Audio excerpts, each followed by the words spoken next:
welcome to the Recovery Daily podcast. I'm your host, Rachel Miller. I'm a stroke survivor and grateful recovering alcoholic. Today, I want to talk about the transformative power of focusing on the solution rather than the problem. Another fabulous quote from Bridesmaids: "You're the problem, Annie, and you're also the solution." I listened to that little skit, that little piece of the movie again today. I really love that. Like, it's both hilarious and has some really important messages within it. In sobriety, we often talk about living in the solution. And it's simple, yet it's a profound shift of your mindset. If I focus on what is wrong with people, places, and things, and number one, I can find a lot of things wrong with people, places, and things.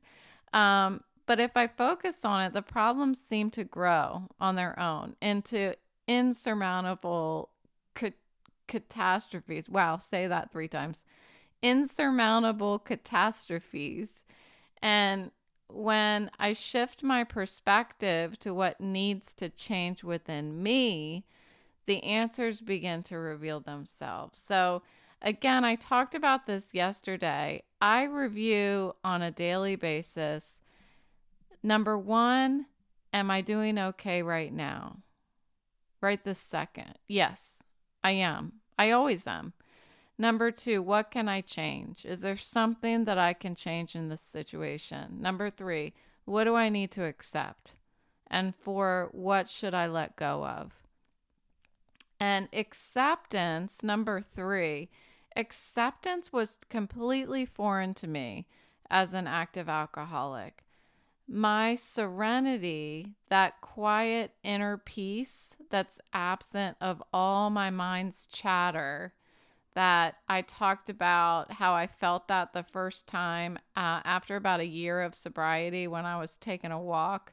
That feeling of serenity is directly connected to my ability to accept that there are things that I can't change, people, places, and things.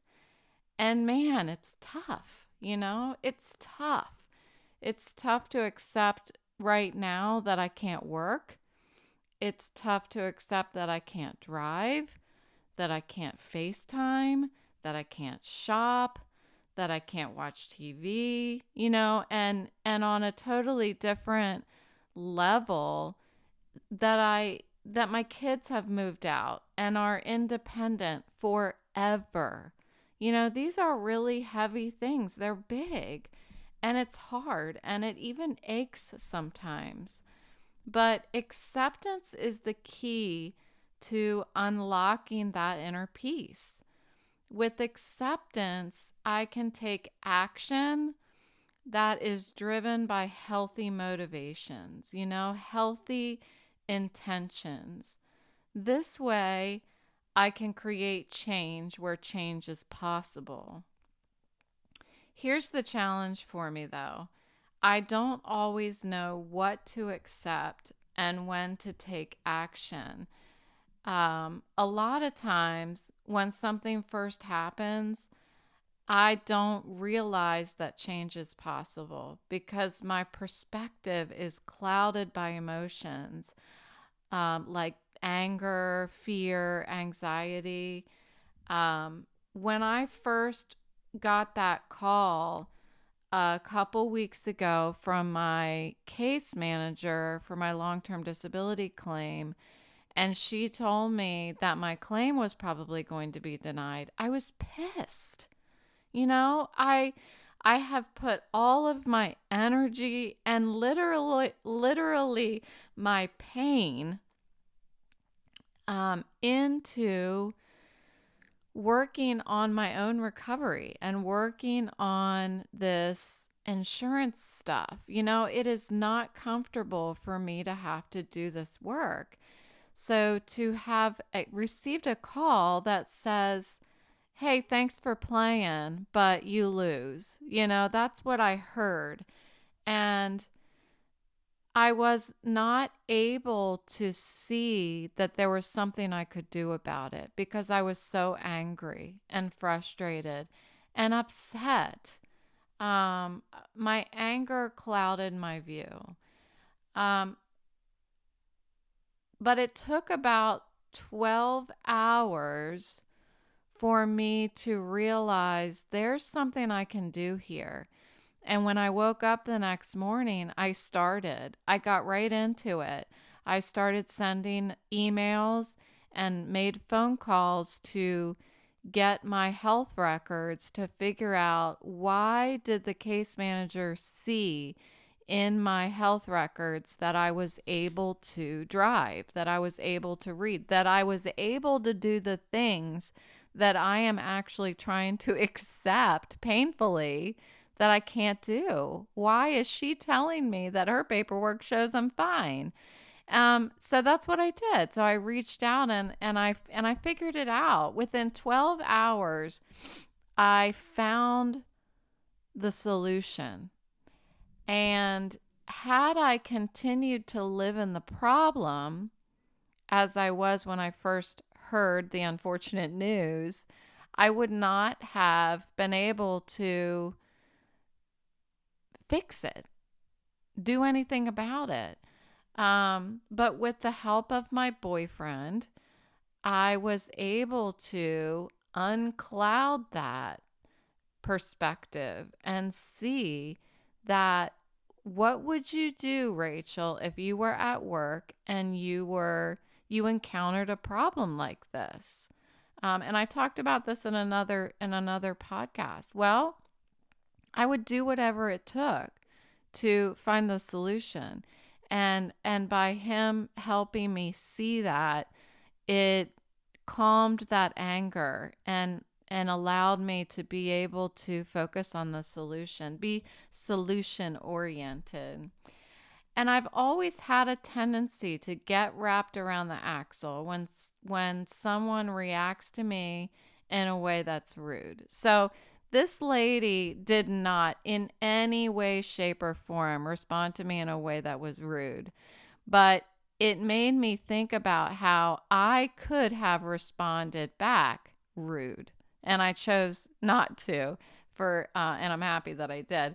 But when somebody else speaks to me in a way that's rude, um, I used to get it would just throw my whole day upside down, you know? And I never used to make an effort to address that, uh, that reaction, to stand up for myself. Um, I would sit in the anger once again, rather than focusing on the solution, looking at understanding then to be understood is a perfect, I think, way to look at that type of situation. So this happened, I guess it's been within a year, I would say. There was a person that I was working with, and she reacted to me in such a way. I think that there was some sort of problem so that I had to set up something last minute. I had to do something last minute, and it affected this other colleague of mine. And her reaction to me was not very kind, we'll say. Um, and from her perspective, it really upset her workflow. And I can understand that. But from my perspective, which she was not able to see because she was more focused on her own situation, from my perspective, there was no other way. There was no other way for me to provide the service that I needed to provide to her without doing it last minute. So I know that's kind of like a cryptic way of explaining what the problem is, but you get it. I could only do something a certain way, and her reaction to me was almost like well, you don't even care about me. Rachel, you must not understand that this is really throwing a wrench in my day. But she didn't say it like that. It was more like, I really wish I would have known that you were going to do this to me. And I was pissed. I was pissed because I wasn't sitting there thinking to understand than to be understood. I was thinking, why doesn't she just look at why doesn't she shut her mouth and look at where I sit? She doesn't understand how much shit I have to, work on and stuff. So the same thing that made her react to me was what I was thinking about her. It was a mutual um, response, but I kept my mouth shut and she didn't. So I was really, I wouldn't say wrapped around the axle, but I didn't let it go, right? I didn't let it go that she reacted to me in that way.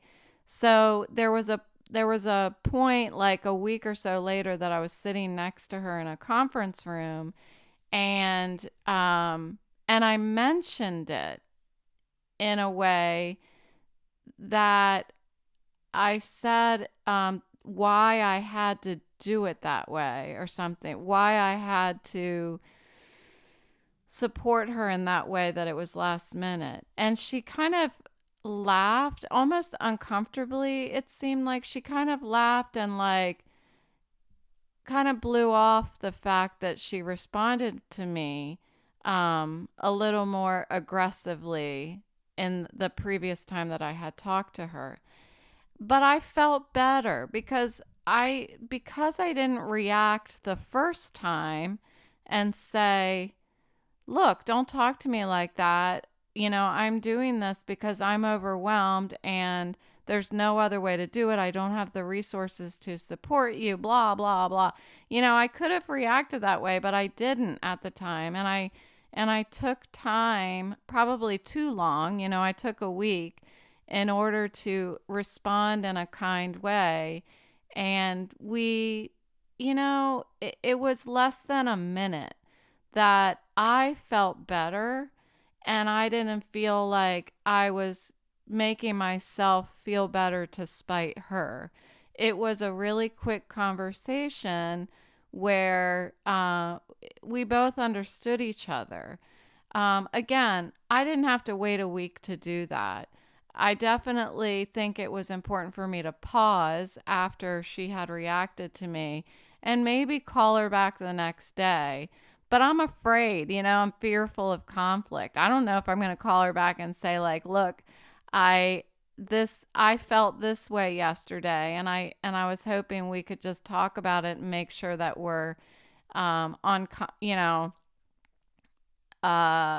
the same team, and that we're looking at this problem out of the same lens and everything." I could have done that, but I'm full of fear. I don't like confrontation. So that's why it took me that long. And I waited until I was in a situation where I was just sitting next to her and the topic came up, and I mentioned something about, "Oh, yeah, remember when I heard you say this?" And that was kind of how I approached it. But um, while I get wrapped around the axle, and maybe I was wrapped around the axle. I thought about it for a week. That's probably around the axle, wouldn't you say?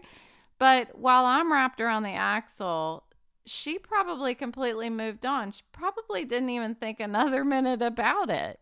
But that's me. That's my character. That's my personality. It's always been that way. And I talked about that yesterday also. I think it was yesterday, about my dog Autumn and how she snapped at this other dog, and then we were walking away and she had moved on.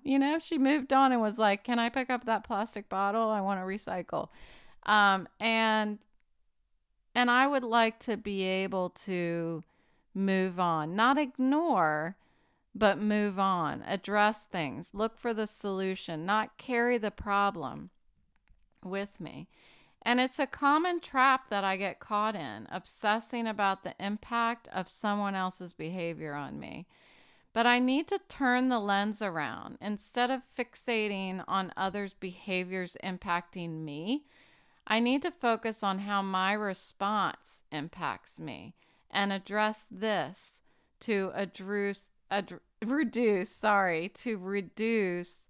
unhealthy stress that impedes my recovery. It's not healthy, and I know this even more so because my doctors have been telling me that I really need to make sure that I'm in a really comfortable environment and not feeling stress. And of course, my boyfriend has been amazing at making me just feel relaxed all the time. It's so nice. But so so by accepting, that doesn't mean I'm condoning the actions of others that upset me. I'm acknowledging that I can't control them. What I can control is from my head and my heart to my fingertips, my response, my choice to seek a solution is just that. It's a choice. I can either choose to focus on the problem, the anger, the anxiety, or I can choose to seek a solution if there is something. If there is something that I can change, then the only way I'm going to get there is to turn the lens around. My choice to not hand over my serenity to someone else is very important to me as well. Like, nobody can have my serenity. It's mine, and I'm going to be selfish about it, and I covet it. It's too precious to me to be dependent on the actions of others. I work hard for this serenity, and I own my emotional well-being. And we have to empower ourselves and take charge of our emotional well-being. So often I used to just sit and think that I'm just a victim of life. But I don't have to sit there. I can choose to look and focus on the solution.